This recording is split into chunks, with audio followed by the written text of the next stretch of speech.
Today I messed up by not explaining buttplug darts to the cleaning service people. We had people come to the house to clean yesterday. Cost a few bucks, but my significant other and I had been smashed into grimy recluses by COVID and depression, so it was deemed worth it to help us get back to feeling okay.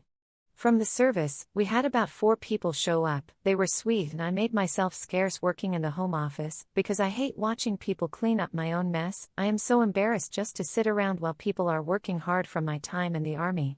I know, it's silly, I want clean and they want money, fair exchange and all that. Can't help the way it feels though. But this finally brings us to where I messed up. In our living room, we have several colorful silicone butt plugs under the couches. They have made their way under the couch because we play a game valved buttplug darts, where we throw them at our glass sliding door, sometimes with score zones written in erasable marker, as a party game. Let me be clear, these have never been in anyone's ass, we aren't animals. Our up-the-ass butt plugs are upstairs in the bedroom. But there's no way the cleaning people could have known that, and I wasn't around nearby to explain. I didn't realize there was anything to explain until they left and I found them my windowsill. How do you tip high enough for such service? I kind of wish I had seen in time to explain to them that they were clean and for a game. But it is funny to me, and it's too late to explain now. Too long. Didn't read. Today I messed up by leaving mysterious sex toys around for strangers to pick up.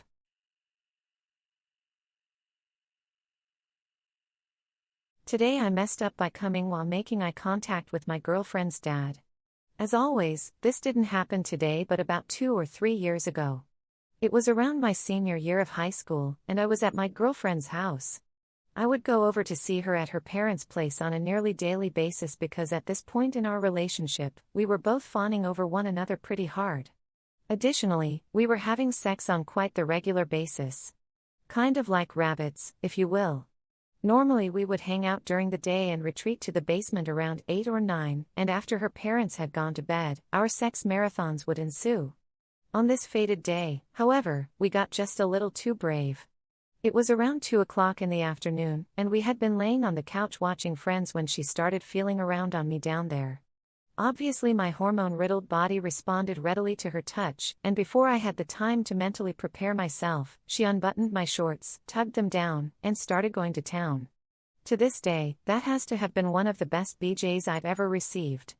Friends was playing in the background, and I was certain her parents couldn't hear anything from upstairs, so I let myself relax to thoroughly enjoy the experience that my girlfriend had decided to gift to me. Having the time of my life, I slowly edged towards climax, getting closer and closer to the point of no return. My body tightened all over, and I realized that I was on the razor's edge between being able to stop and losing all control over what was about to happen.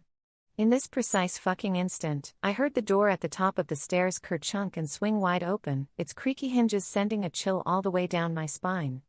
Now an important thing to note is that the stairs descend into a small hallway that opens up into the basement living room. The living room cannot be seen until one has reached the end of the hallway. Knowing this, I desperately began to try to make optimal use of the precious time we had left. I whispered my girlfriend's name and glanced at the stairs with worry flashing across every feature of my face like a damn neon sign.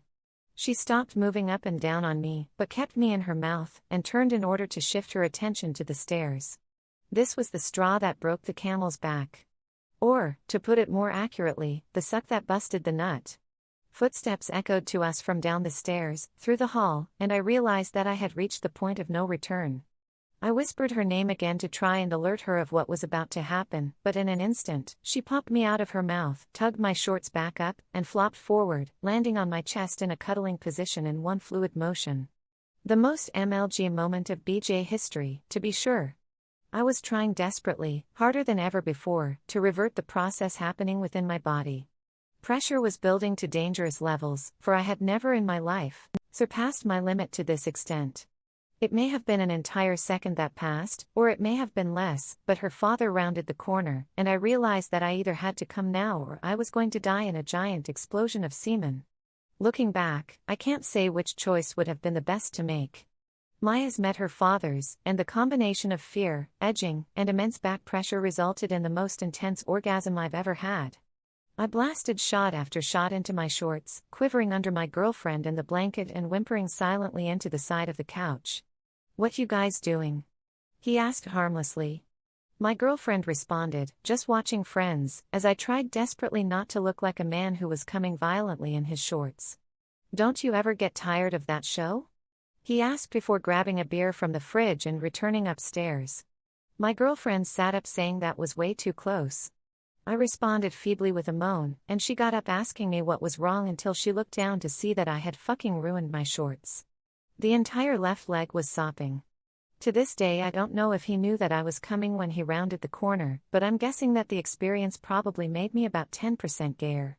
And to be honest, I'm okay with that because it was awesome. I miss my shorts though. I had to throw those away.